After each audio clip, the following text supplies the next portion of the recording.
Täna tahan teile vähekest aega seletada, miks piibel tõlgiti ladina keelde ja miks poliitikud on mõnikord arusaamatud. Need on seotud teemad.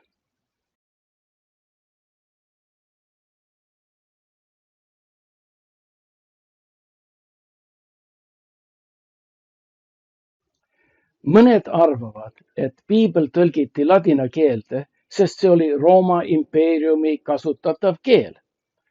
Aga see polnud nii.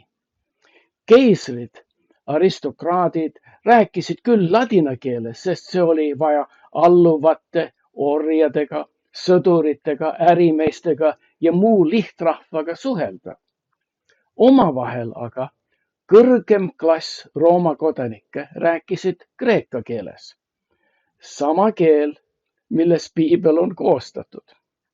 Tänapäevani kreeka Kalabria dialekti ehk Gretsanitso räägivad etnilised griko rahvad Kalabrias. Salentinas räägivad erinevat kreeka murret.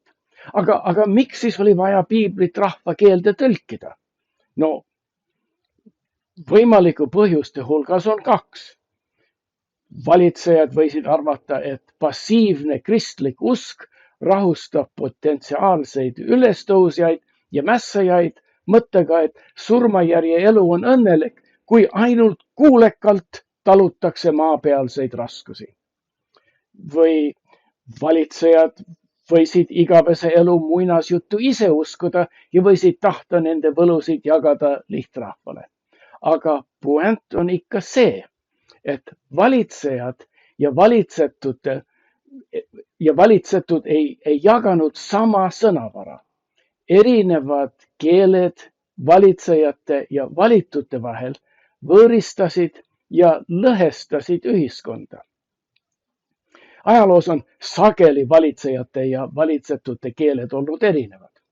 See on Bayeux tikitud seinavaip, mis illustreerib normanprantslaste Inglismaa vallutamist aastal 1066. Seda on näha Prantsusmaa Musée de la Tapisserie de Bayeux. Seinavaip on 70 meetrit pikk ja piltlikult jutustab lugu, kuidas Prantsusmaa hertsog Villem Vallutaja tungis armeega Inglismaale, kohtus Ingliskuningas Haroldi sõjaväega lahinguväljal, kus Harold tapeti. Inglismaa vallutamisega muutus riigikeel. Enne Williamit räägiti Inglismaal inglise keelt, aga pärast vallutamist uued valitsejad tõid kaasa prantsuse keele. Vallutuse tagajärjed on tänapäevani inglise keeles märgata. Inglise keele ropsõnad on seotud vana inglise keele terminitega, millel on saksapärased juured. Ja peened väljendid on prantsuse keelelt pärit. Nii shit on ropsõna, kuid manure on peene seltskonna väetis. Samuti fuck on roopus, kuid intercourse sobib kuidagi viisakamalt kallile sosistada. Eestile lähemal peame meeles vene valitsejaid. Kõik 19. sajandi vene aadlikud rääkisid prantsuse keelt. Neid kasvatasid tavaliselt briti kuvernandid, nii et nad oskasid inglise keelt. Ning vene keisrid ja vürstid abiellusid tavaliselt saksa printsessidega, seega oli ka see keel kohustuslik. Tsaar Aleksandri ajastu alguses eelistas enamik vene aadlikke prantsuse keelt ja tsaari keeleoskus oli eriti hiilgav. Prantsuse keel domineeris Peterburi õukonnas ja kui Aleksander I rääkis Napoleoniga Pariisis diplomaatilistel kohtumistel, ta rääkis paremini prantsuse keelt kui Korsika saarelt pärit Napoleon. Muidugi eestlaste ajalugu tõestab, et sageli valitsejad ei osanud põlisrahvaga suhelda. Meie valitsejate seas on olnud taanlasi, rootslasi, venelasi ja sakslasi, aga ega valitsejate ja valitatute omavaheline arusaamatus pole ainult ajaloo kauges minevikus. Teise maailmasõja lõpul, kuulsid jaapanlased esimest korda oma keisri häält, kui ta kuulutas välja riigi kapitulatsiooni ja nõusoleku kõigi sõja loovutamistingimustega. Peagi naeruväärne on, et enamus rahvast ei saanud Jaapani keisri jutust aru, kuigi keiser rääkis jaapani keeles. Keisri õukonnas oli kasutusel tundmatud väljendid, aktsendid ja sõnad, mida lihtrahvas polnud kunagi kuulnud ja millest ei osanud nemad aru saada. Keele, väljendite ja teadmiste erinevused pole kusagile kadunud. Mina mäletan, kui külastasin Lennart Merit tema kodus sel ajal, kui Meri oli veel välisminister. Mina tulin rääkima ülikooli üliõpilaste vahetusprogrammist ja tulevane Eesti president rääkis ma ei tea millest. Meri istus sigaret käes. Iga lause vahel tõmbas mahvi suitsu, jäi pikemat aega mõttesse, kuni suitsu välja puhkus.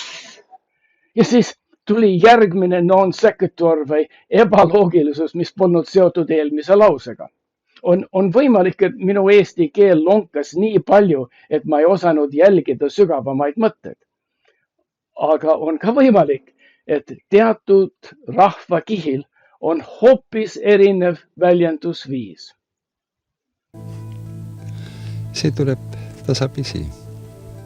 Ma lõpuks olin sel ajal alla 30. Ma alles hakkasin ajalooga tegelema. Mind alles hakkas inimese pärimused, inimese mälu. See salapärane maailm, mida me nimetame kultuuriks huvitama. Ja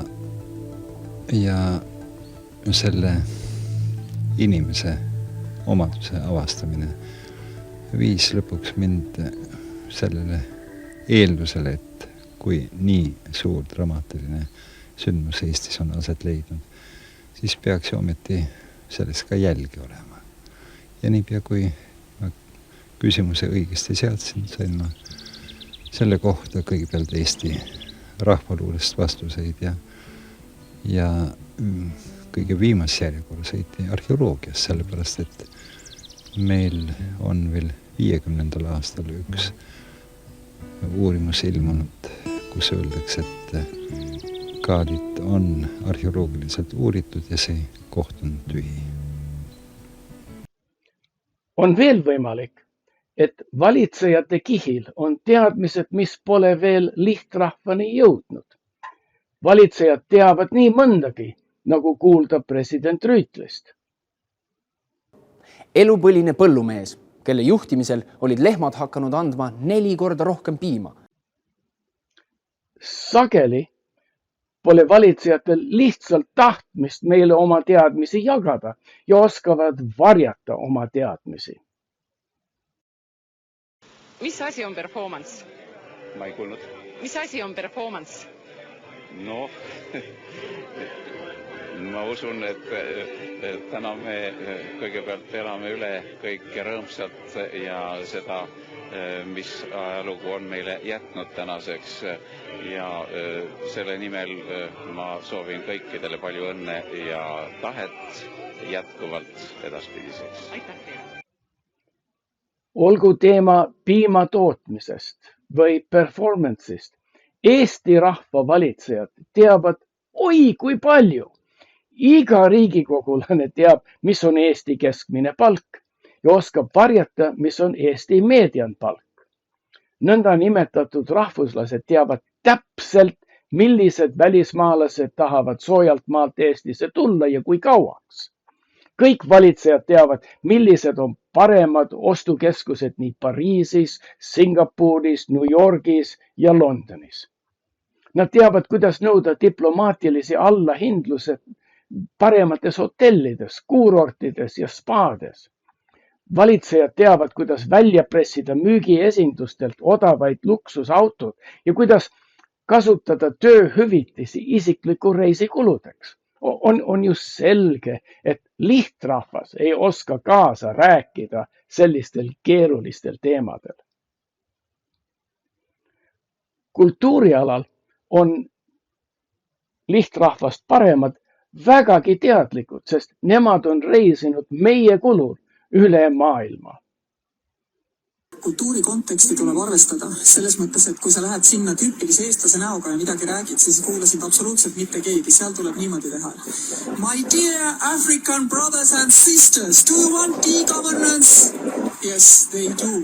Do you want e-prescriptions? Yes, they do. Do you know Bolt? Yes, they do. Ja ütleme, Eestis peetakse sind hulluks, aga seal, ütleme ausalt, teisiti ei saa. Olen praeguse presidendiga nõus. Kultuuri erinevused on tõesti olulised, aga olulisem kui rahvusvahelised erinevused on erinevused rahva sees. Tahtsin selle lühikese jutuga rõhutada, et meie valitsejad ei jaga valitsetutega sama keelt ega kultuuri. Meie eliit oskab meiega rääkida mis tahes teemalt, ainult lööklausetega, mida järgmisel minutil on vastuseisul eelmise minuti lausega või pole üldsegi arusaadav. Lihtrahva ja valitsejate erinevad kõneviisid, keel ja kultuur põhinevad valitsejate ja valitsetute palga ja seotud võimaluste erinevusest. Valitsejate palkasi määratakse ühiskonna, mitte töörahva, keskmise palga järgi. Seda rohkem Riigikogu soositab ja toetab kõrgepalgalisi kinnisvaraarendajaid, investorid, pankureid, ettevõtjaid ja muid rikkurid, seda kõrgemalt tõusevad valitsejate palgad, kuigi lihtrahva palgad ei kanguta mitte kuidagi kõrgemale. Töörahvas kolib välismaale, et oma elatise taset parandada. Mida tahan öelda on, et valitsejad oskavad puutumatut ja mugavat elu igal moel paremaks kruvida oma palga tõstmisega. Ja mul pole kahju neid premeerida hästi tehtud töö eest, kuid head tööd on siiamaani harva nähtud. Minu ettepanek on määrata eestlaste miinimumpalgaks veerand riigikogulaste palgast pluss hüvitistest. Selline miinimumpalk võimaldab töörahval natuke näha ja maitsta väikest kübemetki, veerand kübemetki valitsejate kultuurist. Seega oleks omavaheline arusaam kergendatud. Just sellepärast tahan mina, et poliitikute palk pole töörahva palgast palju erinev. Kui valitsus ei tea, kuidas meie elame, kuidas nemad meid esindavad. Ja väga oluline on ka sätestada ametiaja piirid võimueliidile. Valitsejatel ei tohi olla igavene ligipääs rahva rahakaevule. Pärast esimest ametiaja lõppu peaksid poliitikud minema tagasi elama lihtrahva sekka, et nad mõistaks, milline poliitika on ka nendele hea. Et Europarlamendi saadikud ei upu Euroopa Liidu kultuuri, peaks neid ka valima ainult üheks 5-aastalise ametiajaks. Kui meie ei nõua valitsejatelt meie kultuuri, meie elu ja meie keelt jagada, siis ei suuda meie iialgi oma jumalatega rääkida nende piibli keeles.